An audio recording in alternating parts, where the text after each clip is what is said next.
All right, headline number 5, Twitter is testing a new shops feature. According to Retail Dive, Twitter this week released a new feature that allows brands to sell up to 50 products at a time on their profile pages. All you have to do is go to a brand's page, click the view shop button, and then you can buy items directly off of the Twitter platform. Michael, you had some good things to say last round. This ties in nicely. What are your thoughts here? Yeah, the angry leprechaun went home and he's sleeping now. And really? The happy leprechaun's out at the bar having a couple All of right, Yeah. all right. dancing and singing. Look, I love this. I've been do? waiting Okay. for this. I think this is the future we've all been waiting for.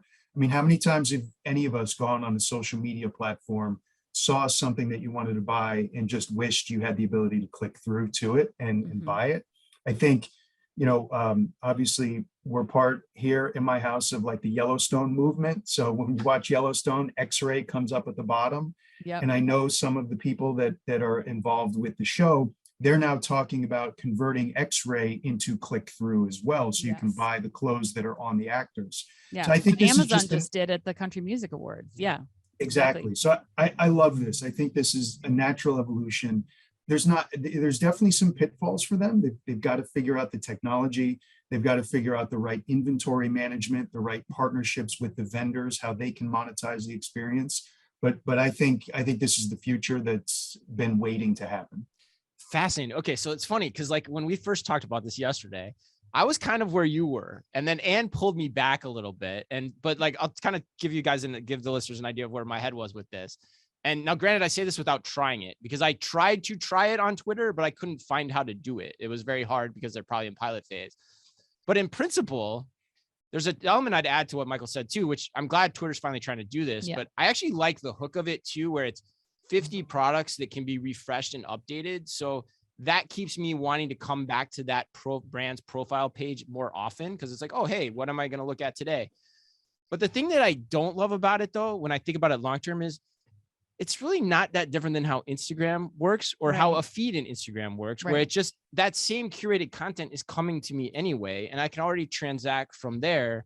And then I got to think about, why am I on Twitter to begin with, which is more of like the news, following people, which is like, do I want to conduct commerce? Do I want to buy in Twitter as much as I do when I'm scrolling through Instagram to be inspired?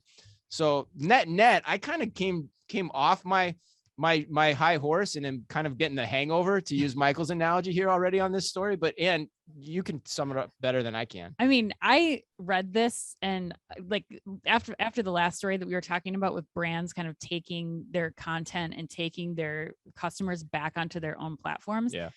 I think I might have overhyped social commerce like this with Instagram for the last few years. I actually think that we're going to start to see retailers pull back on this. It's not, they're selling through channels that they don't manage. I think, again, we take it back to what the customer experience is going to be. If they are not limited to looking at 50 of your products, I mean, you can still put that out on social. You can still put out your curated products as a way to draw people in, but then drawing them into my own site as a retailer brand, giving them more content like what they were seeing on Twitter or Instagram once they get to my site, and then having the entire ecosystem of my products available to them in that same spot makes more sense to me than seeing something like this. I still think there's a place for it, but it's not as big as probably we'd like it to be. I think I hyped it up more. Totally agree. And it's very interesting because I'm going to say something controversial. I've thought about this before in regards to the social media platforms. Why hasn't Amazon scooped one of them up, right? If it was that important because they're always progressive and ahead of the curve.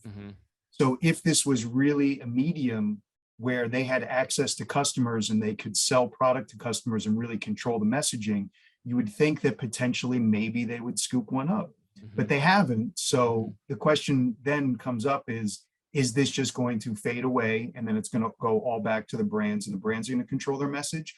Or is there an opportunity for this to work in the future?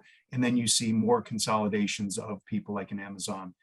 scooping some of them up. That's a great reference point too. And, and I have to add too, Amazon tried to create their own social network, Amazon Spark, which I think they tried for a couple of years, shut it down in, I think 2018. Mm-hmm. I always thought it was because they just couldn't get it to work, but maybe they realized, to your point, Michael, maybe they're just like, there's not that much there either. It's hard to know. These are new wrinkles being added to this conversation daily.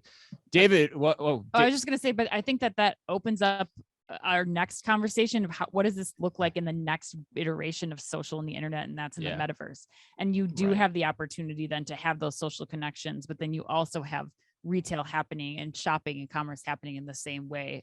I think that's kind of the next iteration of this that will really show us. Yeah, or conversational commerce, even like how that starts to play into this too. David, any thoughts here before we go to the lightning round? Yeah, I mean, I think you have to think about it for Twitter's lens and the retailer's lens. For Twitter, I think you have to do this, right? Yes. Like, I mean, it's kind of part of your platform that you can monetize. That there's potentially huge upside. Twitter's going to have some different data. I wonder if they can be better. The jury's out. I think. I'm in Ann's camp. I think that it's going to be overhyped, probably. But I think Twitter still has to give it a run and really invest behind it and see. Just on the notion of what it could be.